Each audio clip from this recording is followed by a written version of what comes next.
O título da mensagem de hoje é Nascer de Novo Importa. João capítulo 3, versículo 1 em diante. Havia entre os fariseus um homem chamado Nicodemos, príncipe dos judeus. Este foi ter de noite com Jesus e disse-lhe: Rabi, que significa mestre, bem sabemos que és mestre vindo de Deus, porque ninguém pode fazer estes sinais que tu fazes se Deus não for com ele. Jesus respondeu e disse-lhe: na verdade te digo que aquele que não nascer de novo não pode ver o reino de Deus. Disse-lhe Nicodemos: como pode um homem nascer sendo velho? Porventura pode tornar a entrar no ventre de sua mãe e nascer? Jesus respondeu: na verdade te digo que aquele que não nascer da água e do Espírito não pode. O que é nascido da carne é carne, o que é nascido do Espírito é Espírito. Não te maravilhes de te ter dito: necessário vos é nascer de novo. O vento assopra onde quer e ouves a sua voz, mas não sabes de onde vem nem para onde vai. Assim é todo aquele que é nascido do Espírito. Nicodemos respondeu e disse: como pode ser isso? Jesus respondeu e disse: tu és mestre de Israel e não sabes estas coisas? Então aqui está uma leitura até o versículo 10 do capítulo 3 de João, quando Jesus fala a uma pessoa de idade que ele tem uma necessidade de nascer de novo. Naturalmente ele pensou na sua, embora a pessoa já de idade e conhecedor, sendo mestre, ele ignorou completamente o que Jesus dizia. E aí precisou Jesus explicar que nascer de novo é nascer de Deus.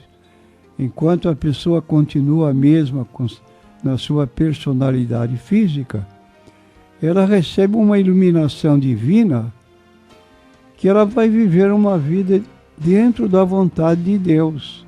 Então há uma mudança naquela vida para melhor.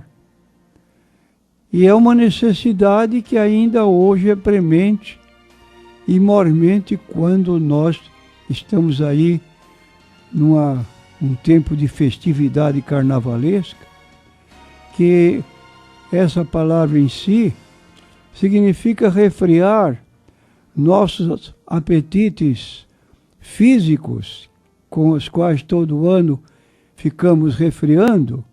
Isso falo genericamente.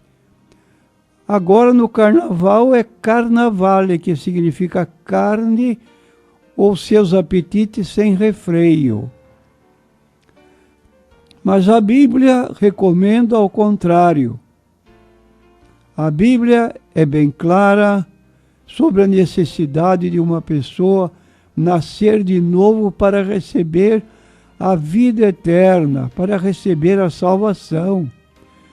Jesus cunhou este termo em João capítulo 3, versículo 3 a 7, como acabamos de ler. Em verdade te digo que aquele que não nascer de novo não pode ver o reino de Deus.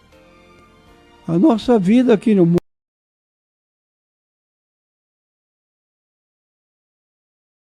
é dita, a duração da nossa vida são de 70 anos.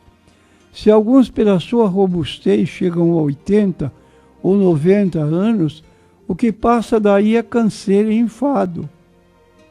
Então, precisamos pensar que a nossa vida tem uma duração efêmera. E felizmente Jesus tornou esse processo de transformação bem simples, tão simples que todas as pessoas, independente de seu grau de instrução ou de inteligência, podem compreender. E existem vários passos para nascer de novo e eles estão relacionados. Alguns deles passamos a mostrar. Primeiro, compreenda que todos os homens, todos nós nascemos em pecado. Romanos 3:23 diz o apóstolo Paulo: todos pecaram e carecem da glória de Deus.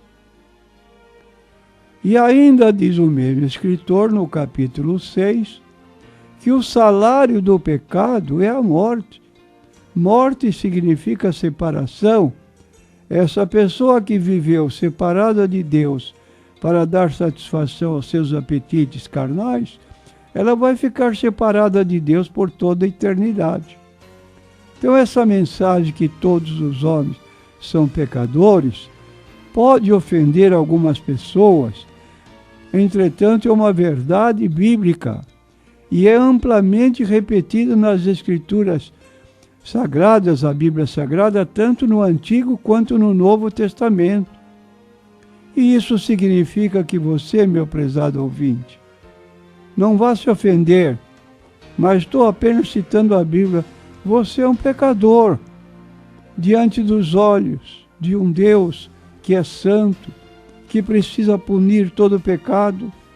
Você reconhece que é um pecador? Se você reconhecer, já está dando um passo à frente para poder se tornar um filho de Deus. Está no livro de João, capítulo 1, versículo 12.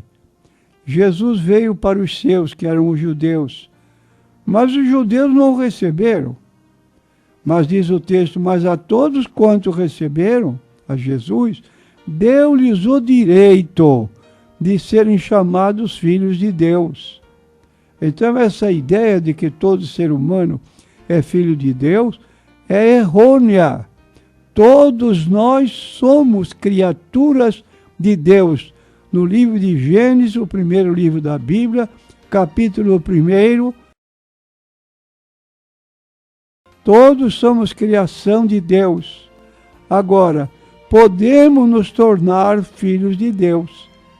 É uma questão de vontade nós, considerando os judeus o recusaram, mas aqueles que o recebem, deu-lhes o direito de serem chamados filhos de Deus. Ora, se somos filhos de Deus, deve haver uma mudança na nossa vida.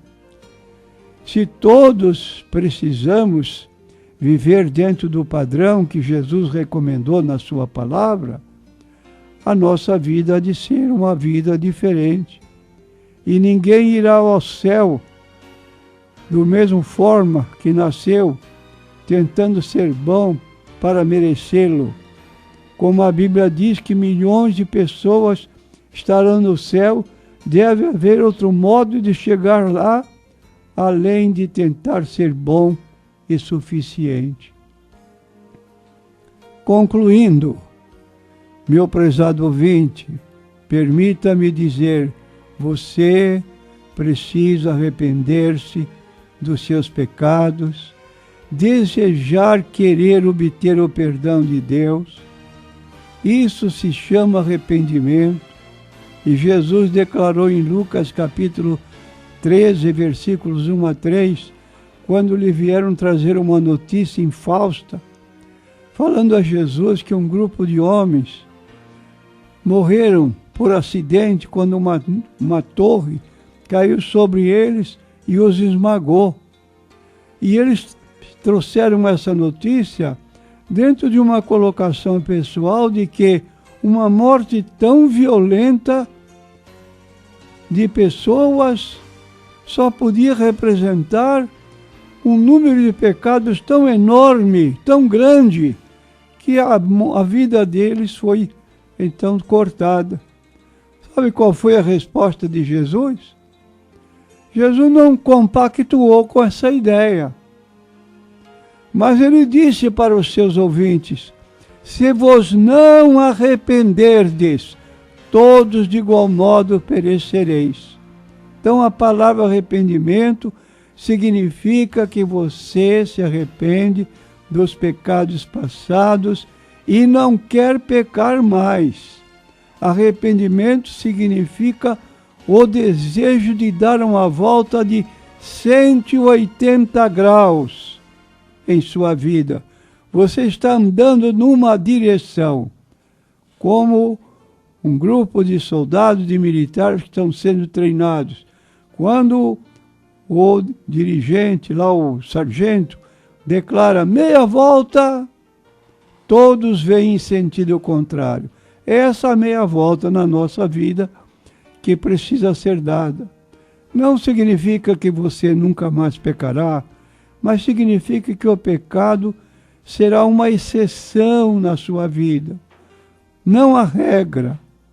Não se preocupe, porque o Espírito Santo, que fará habitação no seu coração, dará poder espiritual para transformar sua pessoa.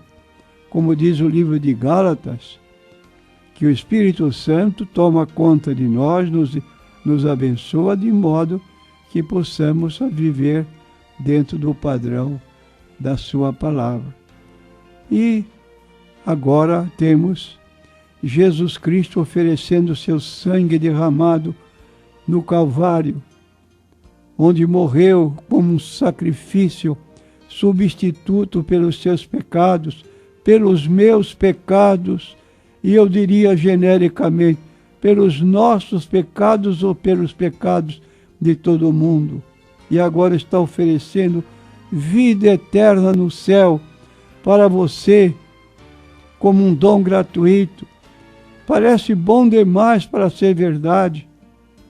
Em Romanos 6:23 declara: o salário do pecado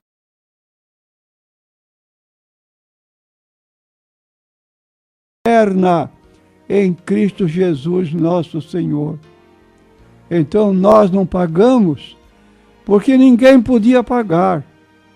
O valor de uma alma restaurada, com seus pecados cancelados. Mas Jesus veio e pagou coletivamente. Meus filhinhos, diz o texto de 1 João 2:1, não pequeis, mas se alguém pecar, temos um advogado para com o Pai, Jesus Cristo o justo. E ele é a propiciação pelos nossos pecados, e não somente pelos nossos, mas também pelos de todo mundo. Fica aí a mensagem da palavra de Deus nesses dias que precedem o carnaval, como muitos já tomaram ou fizeram seus planos de folguedo. Pense bem como você vai agir. Não esquecendo de que no carnaval só existe uma proibição. Infelizmente. Qual é essa única proibição? Motorista não pode dirigir embriagado, porque está sujeito a matar pessoas, porque não está com a lucidez necessária para conduzir o seu carro. O demais é um bacanal, porque carnaval vem disso. Carnaval